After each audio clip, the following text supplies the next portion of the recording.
Good evening, ladies and gentlemen. I'm Meadsyreplays and welcome back to some Tier 10 replays.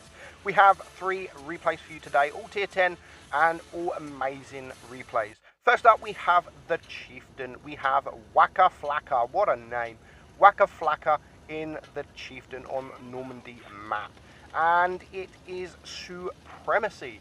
So, Waka Flaka. What a name. I love that name. Waka Flaka. So they're going to head towards Cap B, I think, and this map's actually a really good map, and there's 4 caps. Usually there's 1 cap on each side, which is the C and D area that the enemy can cap the C easy, and this team can cap the, look at these 2 morons, I don't know who he's talking about there, probably the ones that are capping the base, so he's probably got that decision wrong, as it's Supremacy, they need to cap a base. So there's nothing wrong with enemies, with his team capping the base. That is the object of the game. So this position here in the Chieftain Mark 6 is actually a very OP position, because the turret on the Chieftain is very strong. It only has a small hatch. I mean, look how small that hatch is. It is easily pinnable, but it is hard to actually get that shot off if you are rocking backwards and forwards. And as you can see there was the bounce from the E100. Now, the enemy have got 1 base. His team have got 1 base, and he really wants to pay attention to this E100. But unfortunately, the penetration isn't the greatest on the Chieftain, especially the premium rounds. So you still are going to struggle penning the E100's turret.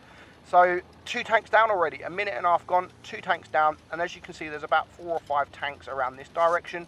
There's a mouse now, which he is getting occupied, so he can get some free damage into that mouse, while that 121B has gone on a full YOLO mission. The 121B thinks the mouse is the only tank left alive, but in fact, he's just getting wrecked. But that's great for our man here, Waka, because he's just got nearly 2,000 damage, or I'd say 1,500 free damage onto that mouse without even getting focused.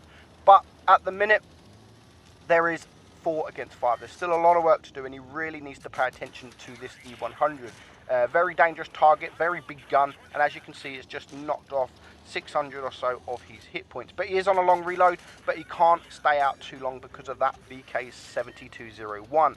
However, he's now on 2,600 damage, but it's still 3 against 5. He really needs to take out that mouse, who he does take a shot and unfortunately misses his shot. FV, get involved. Get involved, FV. Please get involved. He needs your help. It's a 3 on 5. They are losing on Supremacy points, but they have got 2 bases, which is in their advantage. Now, he does get nice here because the VK decides to turn around and face the FV215B, who had just been told to get involved. So that is exactly what he's doing. He's getting involved, and he's just taking the attention of literally all the tanks around this area, bar the E100.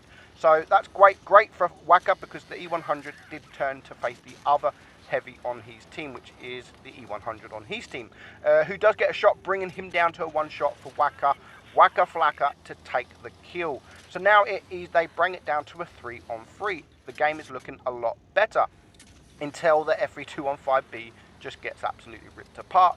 Now it's a 1 versus 3.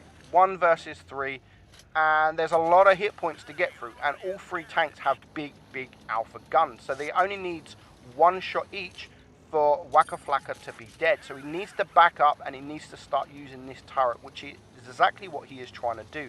He does not want to get shot, and he does not want to get penned, because that will change the outcome of the game dramatically. He does get that bounce from the VK, and he does get a shot on the E4, bringing now the E4 down to a 1 shot. And just as he gets up, he just low rolls. That is unfortunate, leaving the E4 on 35 HP, but he does almost take him out. He misses that shot as well, but he has the E100, and he actually has more protection because he knocks off the E100's turret, and he's using that for protection as well. So there goes the E4.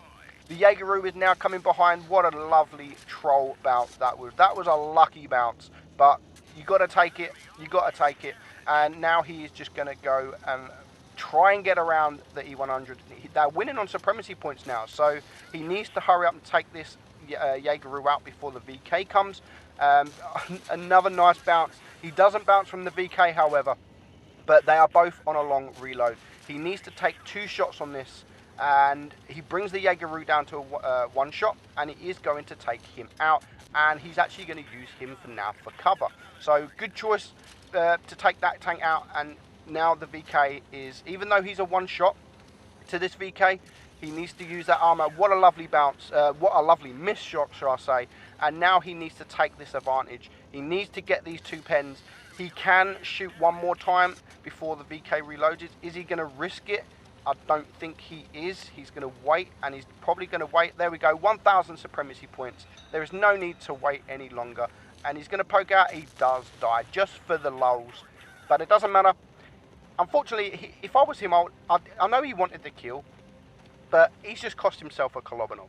He cost himself a Kolobanov, but it's still a win, and it's still 7,400 damage. Well played, Waka Flaka Flame On from the X clan. 1,768 base XP, 7,407.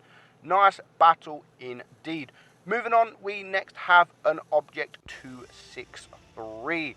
And we are on Rockfield, and it is an encounter game. This time we have Angel 00003. We're just going to call him Angel. So it is an encounter battle. It is more majority heavies on the enemy team. I thought he was going to push left, which is probably the right decision, considering there's quite a few heavies. But then I think he was just looking at his team and seeing what they were doing. He thought they was going to go right. They decided to go left. So he decides to go left with the team, except for one tank. One heavy on his team is Rambo there, who thinks he's just going to carry the whole game, and he's probably going to open most of the enemy tanks. Now the T-62A, which is getting buffed soon with the gun depression, he has spotted him around this area, so he is going to rush him. Now the Object 263 again is a great tank. Now he wasn't expecting the IS-7 to be there, however he does bounce the IS-7, and now he's scared the T-62 off. Goodbye T-62, but before you go, let me just ram a 564 or 584, whatever it is, HE roll into you. And here comes the grill, 575, bad decision there from the grill. He decides to poke up and he gets nothing. He literally gets nothing. That was just a waste of hit points. He wanted to get one shot off. He was probably aiming for the weak points, but by the time he'd done that, he is absolutely dead. So within a minute of the game, he's on, Angel's on 3,000 damage, and he's already blocked 1,600 damage. However, there's still a lot of tanks around this area, but he's still going to get a lot more of bounces. He needs to take this T-62 out, which is exactly what he does for his first kill, and he bounced another shot there from the IS-7. He needs to be careful. The Jaegeru, good decision there, nice high roll from him, 575 into him, now putting him down to a one shot. Great target. He is going to use the HE, unfortunately doesn't pen the HE. The Object 140 also misses, and now there is a Death Star, which is another good target to go for. There's the Jaegeru gone. The IS-7 is still around this area. I would personally still go for the Death Star. The Death Star is probably still the most dangerous target. He can potentially be a one-shot to the Death Star if he high rolls. But here comes the IS-7. Again, just like the grill, he just messes up really, really badly. And now there goes the Death Star. So Angel's now on 3 kills, 2,460 block damage, and he's just about 6,100 damage with 2 tanks left to go. And there's still 6 tanks left on his team. But we call this the YOLO Dragon for a reason, because you just YOLO. And it's gonna pay off, because these tanks here just don't want to know. Almost gets a HE shot, but still 506 roll into them and finishing the game. Pretty easy.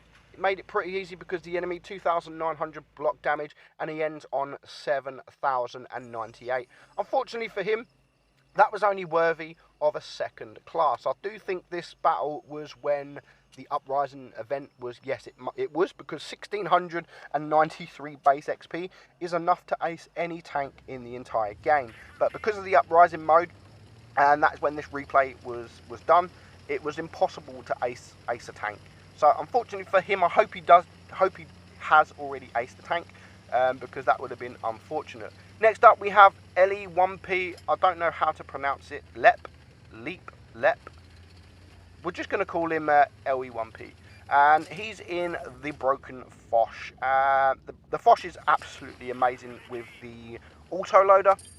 Now, I have done a top 5 most broke tank in the game. That's not... I haven't actually put the Foch in that. It probably come in at number 6, to be fair. And if I'm honest, it was probably less. It was probably like the 2nd or 3rd most broke tank. But the only reason I haven't put it in the most broke tank list is because I do think it will get nerfed. It's got to be nerfed because it's just been like this now for a few updates, and Wargaming have just kept it like this, even though it's completely broke. So eventually, I do believe that this will be nerfed. But LE1P does an amazing job taking advantage of the brokenness of the tank. He does get a nasty shot there, 591 damage. He's blocked for 1,350, so if he wouldn't have blocked that, he would have literally been on like 24 HP already. A minute gone, and he would have been on 24 HP. So he's going to come in. He had no shots. He had 1 shot, and that is all he's done so far, and there's only 4 tanks left on his team. He's going to get a nice shot there into the E50, bringing him down to a 1 shot, and that was a clutch shot. He just manages to get that shot, and he decides to go for the reload before the KPF and the Progetto come around the corner and flank him. So he's gone for the full reload. Here comes the Object 704. He's only on 3 seconds left. He needs to reload before he comes around the corner. Is he going to reload? Yes, he does. 586 damage, now putting the Object 704 on a 1 shot. And some people still forget about the autoloader, and just like that Object 704. So LE1P takes him out, bringing his damage now up to 2,223, and bringing it down to a 4 versus 5. Now, the IS-7 is in a little bit of trouble. He has the Progetto and the KPF, so LE1P has gone to help him. Nice shot there. The KPF is now a 1 shot. Unfortunately, doesn't manage to save the IS-7, but he is going to take out the KPF, bringing it down to a 3-on-3. 1,350 still block damage. 1,650 block damage, and he's now on 2 kills and 3,163 damage. So, that's good enough, but there's still 3 tanks left alive, and they are still full a lot of hit points. Gets a nice shot there into the Progetto. He needed that shot. If he would have missed that, the Progetto could have easily sacrificed another shot and just rushed in to get behind the Foch. But because he took that shot, he's now a 1 shot, and he has to be very, very careful. However, there is a house in front. The Progetto is a very quick tank. There is no way that you're getting around a house before he gets around the other side.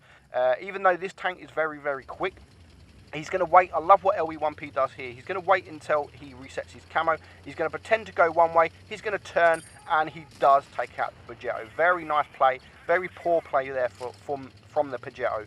And that brings him to 3 kills, 4,300 damage. He's heavy on his team. The other IS-7 is in a little bit of trouble. He's got 2 tanks around him, and there is no way that he's going to get to him on time. If he rushes to him now, then it is literally suicide. He needs to reset his camo, he needs to reload, and he needs to come in at a different direction. So he's not just like he just went and watched the IS-7 get killed. He knew that he was never going to get there on time. He was never going to get there on time. And he now has the E4. 1 shot there. He does take a shot from the E4. He doesn't bounce. He's now a 1 shot. The E4 is a 1 shot. E3, sorry, is a 1 shot. And he's going to get a nice heat roll into him. But he's now on 79 HP. It's just going to take an HE shot to clear him, and it is a IS-7 that's going to take 2 high rolls to clear him. So he needs to, again, he needs to reset his camo. And I love the fact that he's not rushing anything. There's still 2.5 minutes on the clock. He knows he has a chance to win this. He knows if all it takes is 1 bounce. All he needs is 1 bounce and 2 high rolls, and 1 shot there, and he puts him on fire. What a perfect time to put someone on fire and get a bounce in return. Now he's going to pay attention, he's going to focus, and he's going to get that shot in. Very nice battle, very nice. 2,340 block damage, and he ends on 7,000 damage. Thank you guys for sending me that in. Very good battles. I hope you guys enjoyed it. I'm Meadsy69, and I'll catch you soon. Bye-bye.